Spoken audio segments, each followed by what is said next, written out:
ఎక్కువగా ఇంట్లో ఉన్న వాళ్ళందరూ ఎక్కువగా నిద్రపోతూ ఉంటారు. ఓకే. డే టైం, మధ్యాహ్నము, సాయంత్రం అదంతా లేకుండా హ్మ్. ఎక్కువగా ఎవరిని చూసినా ఆల్మోస్ట్ అనమాట మార్నింగ్ లెగిస్తారు, ఫ్రెష్ అప్ అయిపోతారు, మళ్ళీ హ్మ్. మంచం మీదే పడుకునే ఉంటారు 24 గంటలు. ఓకే.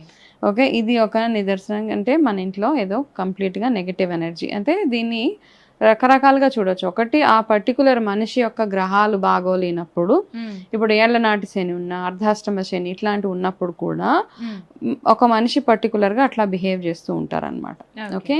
అది కాకుండా జనరల్‌గా మన ఇంట్లో నెగెటివ్ ఎనర్జీస్ ఉన్నాయి అంటే, హ్మ్. ఇంట్లోకి రాగానే ఒకలాంటి బ్యాడ్ స్మెల్ రావడము, హ్మ్. ఇంట్లో ఎక్కువగా బొద్దింకలు ఇట్లాంటివన్నీ చూస్తే అన్నీ అన్నమాట. ఎక్కడ చూసినా అక్కడ ఏదో ఒక రకమైన పురుగులు హ్మ్. అట్లాంటివి ఉండడము, బ్యాడ్ స్మెల్ ఇంట్లోకి ఎంటర్ అవ్వగానే ఒకలాంటి ఆరా ఉంటది కదా! ఆ బ్యాడ్ స్మెల్ అది రావడము, ఇంట్లో ఉన్న వాళ్ళకి పదే పదే అనారోగ్య సమస్యలు రావడము